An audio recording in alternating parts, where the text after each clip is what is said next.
अमरावती में नुपुर शर्मा के समर्थन में पोस्ट को लेकर उमेश कोले की हत्या के 7 आरोपियों को एनआईए की टीम मुंबई में कोर्ट में पेश कर सकती है और इस मामले में 7 आरोपी पुलिस की गिरफ्त में हैं। मुख्य आरोपी इरफान है। इस मामले में किसी बड़ी साजिश का अंदेशा लगाते हुए गृह मंत्रालय ने जांच एनआईए को सौंपी है और माना जा रहा है कि आज ही एनआईए सभी आरोपियों को मुंबई ला सकती है। 21 जून को कोले जब अपनी दुकान बंद करके घर लौट रहे थे तो रात 10 बजे के करीब मोटरसाइकिल सवार 2 युवकों ने गला रेतकर उनकी हत्या कर दी थी।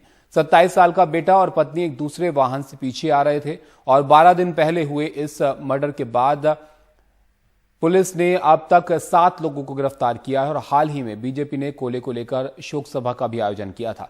सुरक्षा के कड़े इंतजाम थे और अमरावती पुलिस इस मामले में मुस्तैदी बरत रही है। लोगों से अपील की है कि अगर किसी को सोशल मीडिया पर कोई धमकी दे रहा है तो पुलिस को जरूर सूचित करें ताकि पुलिस वक्त रहते कार्रवाई कर सके।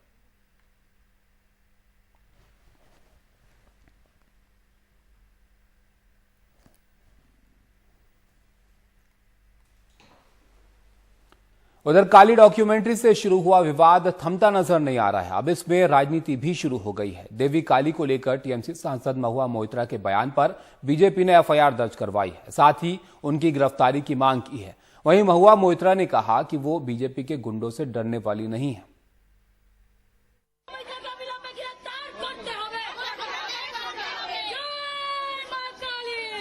कोलकाता में टीएमसी की तेज तर्रार सांसद महुआ मोइत्रा के खिलाफ बीजेपी महिला मोर्चा की महिलाओं का प्रदर्शन। बीजेपी ने कोलकाता के बहु बाजार थाने में शिकायत भी दर्ज कराई। उनकी मांग है कि महुआ मोइत्रा को गिरफ्तार किया जाए। आरोप है कि महुआ मोइत्रा ने मंगलवार को एक निजी चैनल के कार्यक्रम में देवी काली को लेकर विवादास्पद बयान दिया है। टीएमसी ने इस बयान से खुद को अलग किया है। कोई भाषा नहीं है, इतना घटिया शब्द हमारी हिंदू और जो सनातन सेंटीमेंट है उसके ऊपर सीधा सीधा असर हुआ है। बंगाल का हर घर में देवी माँ काली को पूजन होता है। हम लोग का फास्टिंग होता है काली पूजा का दिन, अमावस्या का दिन। इसका खिलाफ कानूनी तरीके से कार्रवाई होना चाहिए। नहीं होगा तो शांतिपूर्ण तरीके से ध्वज लेकर माँ काली जी का तस्वीर और प्रतिमा लेकर, मूर्ति लेकर एजिटेशन भी होगा शांतिपूर्ण तरीके से। महुआ मोइत्रा का कहना है कि भारत में उपासना के कई रूप हैं और काली के भी। उनके लिए एक काली वे भी हैं जो हर तरह का भोग स्वीकार करती हैं। महुआ ने ट्वीट कर बीजेपी को जवाब दिया। उन्होंने लिखा, सामने आओ बीजेपी, मैं काली की भक्त हूँ, किसी से नहीं डरती, न तुम्हारे अज्ञान से, न तुम्हारे गुंडों से, न तुम्हारी पुलिस से और आपके ट्रोल से तो कतई नहीं। सत्य को समर्थन की जरूरत नहीं पड़ती। महुआ के समर्थन में कांग्रेस नेता शशि थरूर ने भी ट्वीट किया, मैं बदनीयत गढ़े हुए विवाद से अनजान नहीं हूं, लेकिन महुआ पर हो रहे हमलों से हैरान हूं। महुआ मोइत्रा ने वही कहा जो हर हिंदू जानता है कि हमारे देश में पूजा के तरीके बहुत अलग अलग हैं। देवी को कोई क्या चढ़ाता है, इससे देवी से ज्यादा भक्त के बारे में पता चलता है। अपने बयानों से हमेशा चर्चा में बने रहने वाली महुआ के लिए विवाद कोई नई बात नहीं है। इसमें कोई दो राय नहीं है कि भारत में जितने भी देवी देवता हैं उनसे भी ज्यादा उनके रूप हैं। इसी विविधता से पैदा होती है उदारता की परंपरा। हमें यह सोचना होगा कि हम बात बात पर आहत होते रहें या फिर अपनी विविधता और अपनी उदारता को बचाए रखें। नई दिल्ली से राजीव रंजन, एनडीटीवी इंडिया। देवी काली पोस्टर विवाद को लेकर महुआ मोइत्रा ने जो बयान दिया जिस पर विवाद भी हुआ, टीएमसी उससे नाराज है और खुद को इस बयान से अलग कर लिया है। महुआ उस बयान पर अब तक न केवल कायम है बल्कि वो बीजेपी को उन्हें गलत साबित करने की चुनौती भी दे रही हैं। एनडीटीवी से बात करते हुए महुआ मोइत्रा ने क्या कुछ कहा, आपको भी सुनाते हैं। I'm a Kali worshipper. I'm a devotee of Shakti, and this is the way she's been worshipped for thousands of years. I challenge the BJP anywhere in Bengal or anywhere in India to prove me wrong, to prove that anything that I've said is wrong. They filed FIRs, and in Bengal, in every PS that they filed an FIR, within 5 kilometers of that police station, there will be a Kali temple where Ma Kali will be worshipped in the manner that I have said. In Madhya Pradesh, in Bhopal, the chief minister said that apparently, he's filed an FIR. I asked him to move 200 kilometers from Bhopal to Ujjain, where the Kal Bhairav temple is, where the goddess is offered alcohol every single day. I asked him, and I asked the government in Madhya Pradesh, the BJP government, to place on affidavit in the Jabalpur High Court that this does not happen. I will take back my words.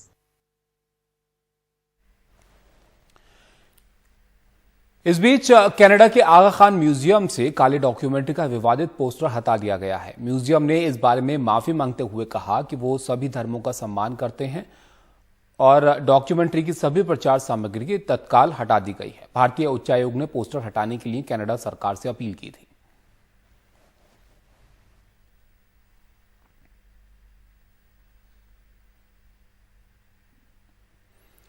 आगे बढ़ते हैं। Corona काल में घर घर में इस्तेमाल होने वाली दवा डोलो 650 बनाने वाली कंपनी पर छापे पड़े हैं। माइक्रो लैब के 40 ठिकानों पर आयकर विभाग के छापे पड़े हैं और ये छापे देश के अलग अलग शहरों में पड़े हैं। माइक्रो लैब के अफसरों के घरों पर भी छापे हुए हैं। कोरोना के दौर में डोलो 650 टैबलेट की बिक्री में जबरदस्त उछाल आया था और इस दौरान डोलो 650 की बम्पर बिक्री हुई थी। सूत्रों के मुताबिक 2 साल में कंपनी ने 400 करोड़ रुपए कमाए और सूत्रों के मुताबिक ये भी बताया जा रहा है कि कोविड के बाद 350 करोड़ टैबलेट बिके और माइक्रो लैब पर आयकर चुराने का आरोप है।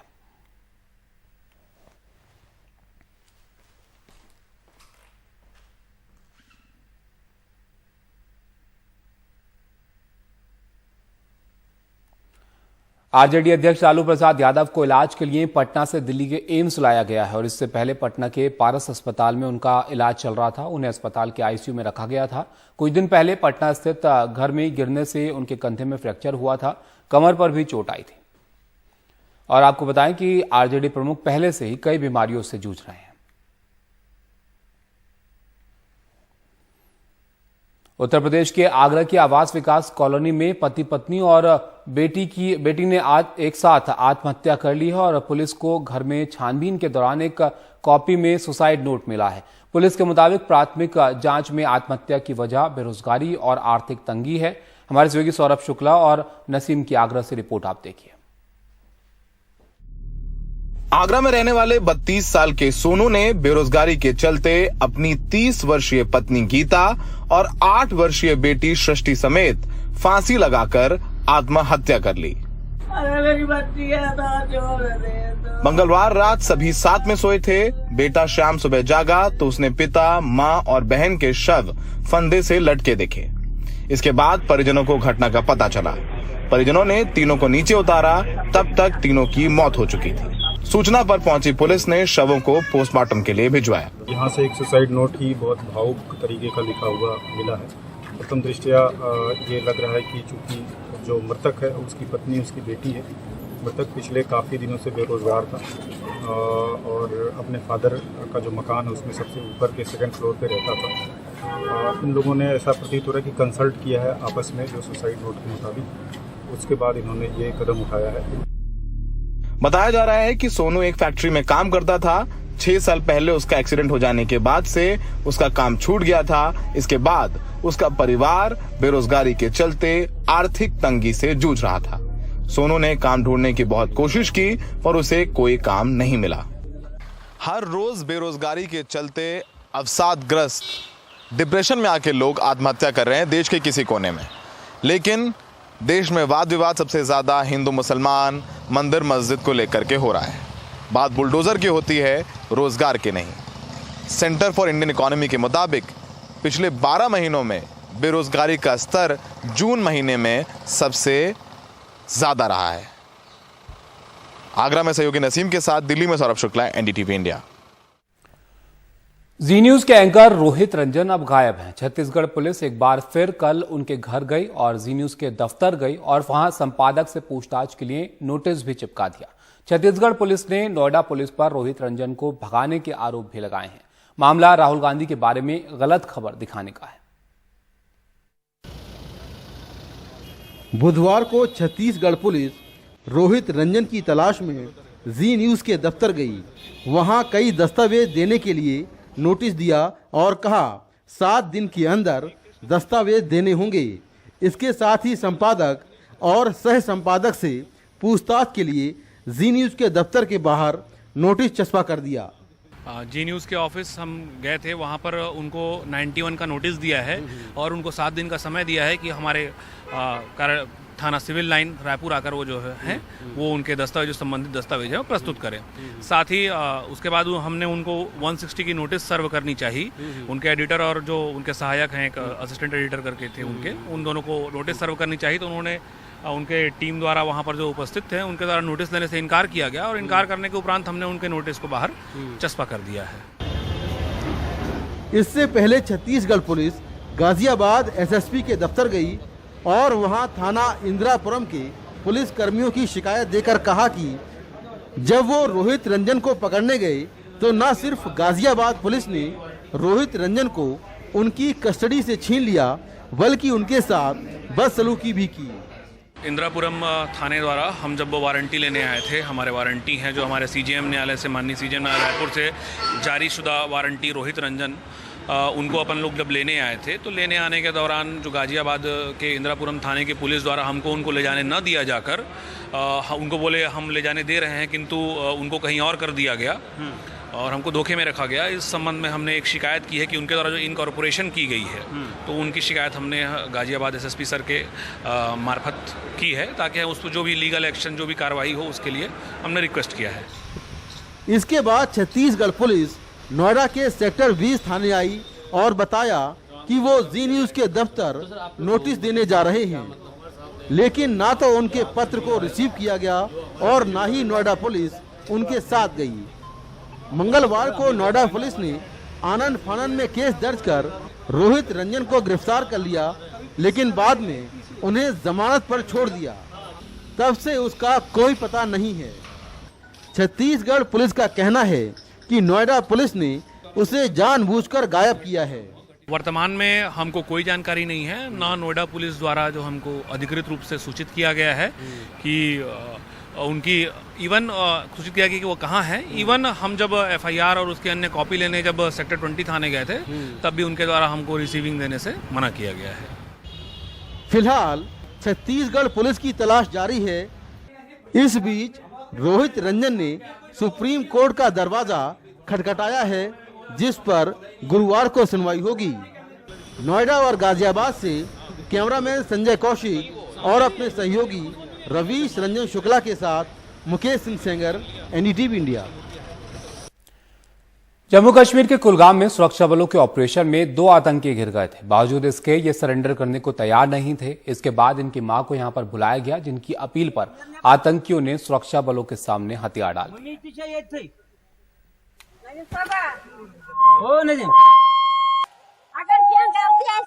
अंतर्राष्ट्रीय बाजार में कच्चे तेल का भाव $100 प्रति बैरल के आसपास आ गया है। अप्रैल के बाद पहली बार कच्चे तेल का भाव कुछ समय के लिए $100 प्रति बैरल के नीचे आया है। वैश्विक अर्थव्यवस्था में मंदी की आशंकाओं के चलते डिमांड में कमी आने से कीमतों पर असर पड़ा है। कच्चे तेल के भाव में गिरावट का यह सिलसिला अगर अगले 15 दिन जारी रहता है तो पेट्रोल डीजल की कीमतों में राहत की गुंजाइश बढ़ेगी।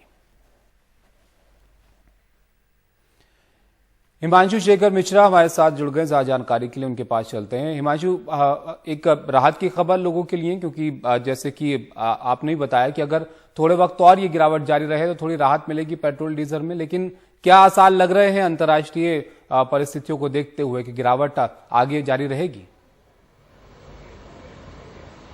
देखिए, ग्लोबल इकोनॉमी में रिसेशन के संकेत हैं और इसकी वजह से जो डिमांड है तेल की वो धीरे धीरे घटती जा रही है और इसलिए जब भी अंतर्राष्ट्रीय बाजार में घटती है तो तेल की कीमतें जो हैं उनमें कुछ राहत मिलती है, उनकी कीमतें भी नीचे आती हैं। और इस बार मैं आंकड़े देख रहा था, इससे पहले अप्रैल 25 को यानी करीब 2.5 महीने पहले कच्चे तेल की कीमत जो है अंतर्राष्ट्रीय बाजार में वो $100 के नीचे आई थी और उसके बाद कल पहली बार $99 से $100 के बीच कीमतें रही।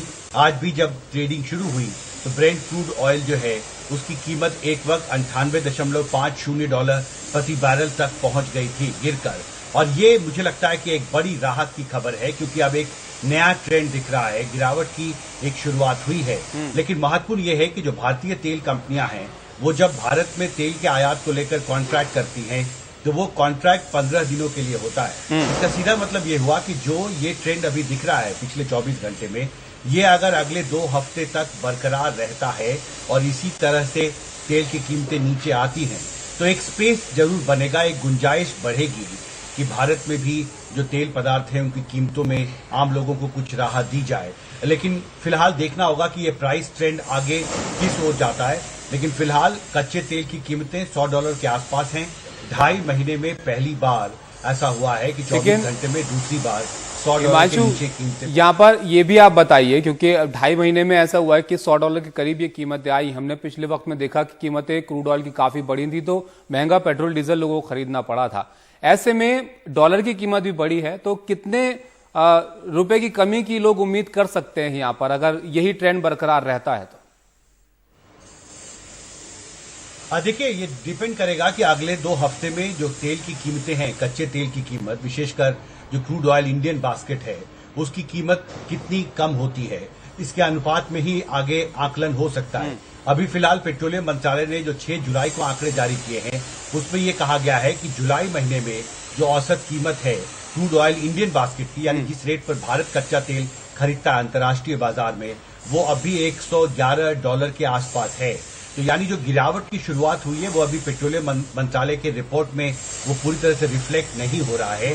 लेकिन महत्वपूर्ण यही है कि ये प्राइस ट्रेंड का बरकरार रहना बहुत जरूरी है और डिपेंड करेगा कि कितना ज्यादा गिरावट होगी, उसी अनुपात में हम ये आकलन कर पाएंगे कि भारत में भी कितना ज्यादा स्पेस बनेगा तेल कंपनियों के लिए कि वो आम लोगों को राहत दे। लेकिन इस दौरान एक और खबर है जिस पर नजर रखनी होगी तबीश, वो रुपया का कमजोर होना है। और आज भी खबर आई है कि रुपया अभी अप्रत्याशित स्तर पर नीचे गिर चुका है और जब भी ये डील्स होते हैं, डील्स डॉलर में होते हैं और इसलिए आपको ज्यादा रुपया खर्च करना होता है।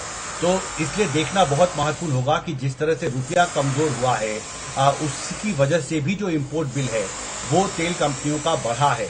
तो अब ये एक आकलन का विषय होगा कि कच्चा तेल कितना सस्ता होता है और रुपया जो है वो डॉलर के मुकाबले कितना कमजोर होता है और इसका ओवरऑल कितना इम्पैक्ट होगा तेल कंपनियों के आयात बिल पे।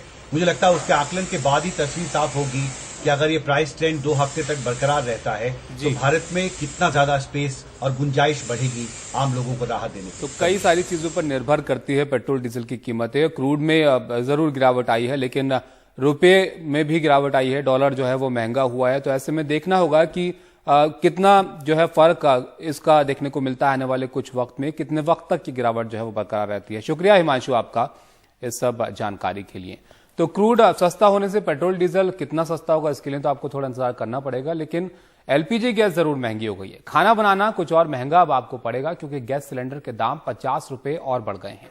ये इस साल के दौरान चौथी बढ़ोतरी हुई है, यानी जनवरी से करीब 26% से ज्यादा दाम बढ़े हैं। हालांकि 19 किलो के कमर्शियल सिलेंडर के दाम 206 रुपए 50 पैसे सस्ते हुए हैं।